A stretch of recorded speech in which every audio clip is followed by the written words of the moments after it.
नमस्ते, आदाब, सत श्री अकाल। मेरा नाम अदिति है and welcome to the circle of life tarot messages for the day. आज आपको दिखेगा कि आधे कार्ड्स ऑलरेडी टेबल पे हैं, आधी रिकॉर्डिंग हो गई थी, आधे कार्ड्स मैंने निकाल दिए थे और बाद में मुझे रियलाइज़ हुआ कि मैंने कैमरा चालू ही नहीं किया है। तो जैसे कार्ड्स हैं वैसे ही कार्ड्स मैं रखूँगी, चेंज नहीं करूँगी, आपको कार्ड्स फिर से दिखाऊँगी। तो जो 25 ऑफ जुलाई को अपना बर्थडे सेलिब्रेट कर रहे हैं, I want to wish you a very happy birthday. ठीक है, ओवरऑल एनर्जी जो है 25 ऑफ जुलाई की वो 3 ऑफ वॉन्ड्स की एनर्जी है। इसका यही मतलब होता है कि अब तक जो भी चीज़ों में आपने प्लानिंग की थी, पैसे इन्वेस्ट किए थे, टाइम इन्वेस्ट किया था, फाइनली वो चीज़ों का रिजल्ट आपको दिख रहा है। सक्सेस का कार्ड है ये। आपके इंग्लिश में हम कहते हैं कि finally your ships are coming in. जिस चीज़ का आपको इंतज़ार था, पॉजिटिव चीज़ों का, वो चीज़ें आपके पास आएंगी। This card is also of looking at the bigger picture. Future के लिए प्लानिंग करना है और सक्सेस का ये कार्ड है।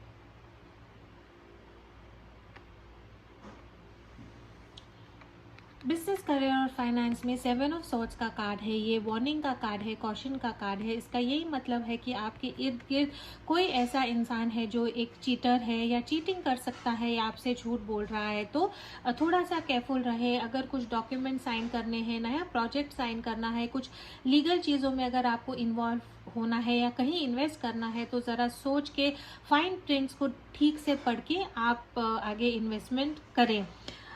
ये कार्ड ये भी कहता है कि आप काम में इतने मसरूफ़ हैं, आप इतने वर्कोहॉलिक हैं कि बाकी के जो आपके एरिया में जो चीज़ें हैं जिनमें आपको अटेंशन देना है, जैसे खुद पे है, हेल्थ पे है, फैमिली पे है, आप सिर्फ काम पे फोकस कर रहे हैं और उसके कारण बाकी की चीज़ें निगलेक्ट हो रही हैं। तो अगर ये आपके साथ रेजोनेट होता है तो एडवाइस यही है कि फैमिली के लिए, खुद के लिए टाइम निकालें, उनको काम जितना ही इम्पोर्टेंस दें। और दूसरा, कल के दिन किसी के ऊपर भी आप ट्रस्ट ना करें। लव और रोमांस के लिए 9 ऑफ सॉर्ड्स का कार्ड है। एंजाइटी, डिप्रेशन, रोना, मिसिंग योर पार्टनर, ये उनके लिए रेजोनेट होगा जो शायद ऑन अ ब्रेक हैं या पार्टनर के साथ कुछ झगड़ा हो गया है, एक दूसरे से बात नहीं हो रही है, या मे बी आपके पास लाइफ में कोई नहीं है एंड इसीलिए आपको डिप्रेस्ड और लोनली लग रहा है। डिवाइन आपको यही कहता है कि अगर किसी के साथ मिसअंडरस्टैंडिंग हो गई है, कम्युनिकेशन गैप है, तो ईगो को दूर रखें और उनसे जाके बात करें ताकि ये सॉल्यूशन का आप हल फाइंड आउट कर सकते हैं। एक ऐसा क्वेश्चन है जिसका आप आंसर चाहते हैं तो आप वो क्वेश्चन पूछें और हम देखेंगे कि डिवाइन का क्या आंसर है। Answer is meditation brings answers. जो भी आपका क्वेश्चन है, डिवाइन आपसे ये कहता है कि आप थोड़ा सा मेडिटेट करें। मेडिटेशन से आपका जो मन है वो दिमाग है वो शांत हो जाएगा, मन आपका शांत हो जाएगा और आपको खुद ब खुद मेंटल क्लैरिटी मिलेगी और उस मेंटल क्लैरिटी से आपके जो भी सवाल हैं उनके आपको खुद आंसर्स मिल जाएंगे। आज हम जो मैसेज है वो आर्कएंजल राफाएल के हीलिंग ऑरेकल कार्ड से देखेंगे। हीलिंग मैसेजेस हैं जो हम जनरल कलेक्टिव के लिए देखेंगे। One message for the general collective. Alternative medicine का कार्ड है।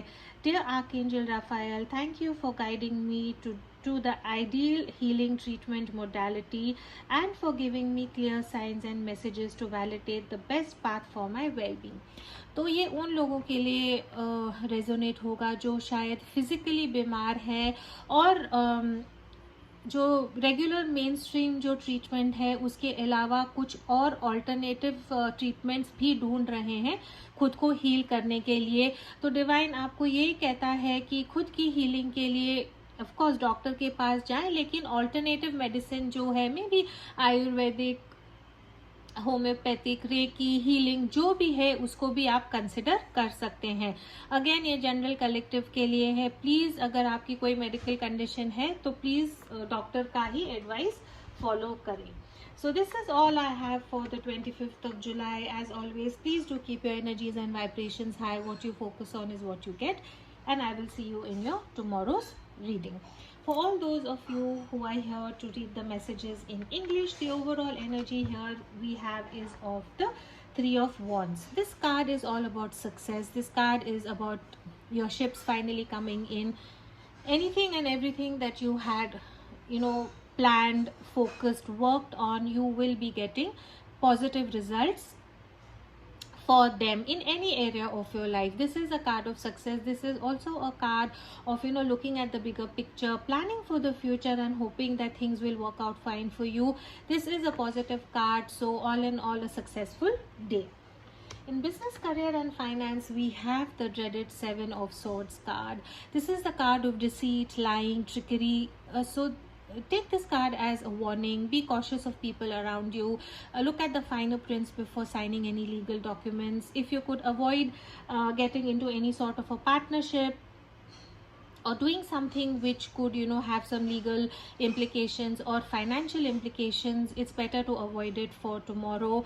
This card also suggests that maybe you are a workaholic. You are spending so much time on work that you are sidestepping focusing on family or yourself. So the advice to you is give equal time to yourself, family and work. And also please be careful of the people around you for tomorrow.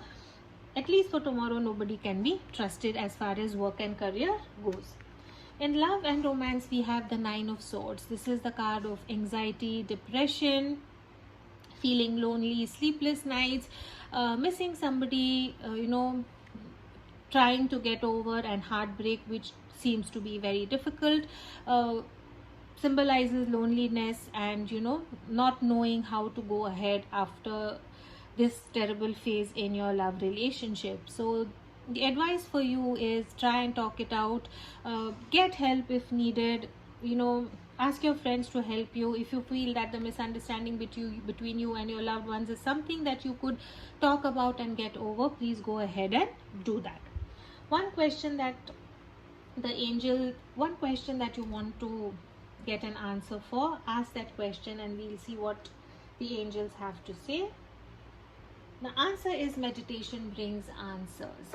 Such a beautiful card. The angels are asking you to sit back, relax, meditate, which will help you calm your mind, calm yourself down. And once you have a calm mind, all the answers will come to you on their own. From the Archangel Raphael healing cards, we have alternative medicine. This could resonate with people who are going through some sort of a medical condition. Dear Archangel Raphael, thank you for guiding me to the ideal healing treatment modality and for giving me clear signs and messages to validate the best path for my well-being. So in case you all are confused about what is the right way for you to go ahead as far as your medical issues are concerned, call upon Archangel Raphael and he will guide you. Also, do not keep an open mind and consider along with the main medical treatment that you all are taking, if you would want to try allopathy, homeopathic, maybe Reiki, some sort of distance healing that could help you with getting well soon. Again, please follow your doctor's medical advice. This is all I have for the 25th of July. As always, please do keep your energies and vibrations high. What you focus on is what you get, and I will see you in your tomorrow's reading. Thank you.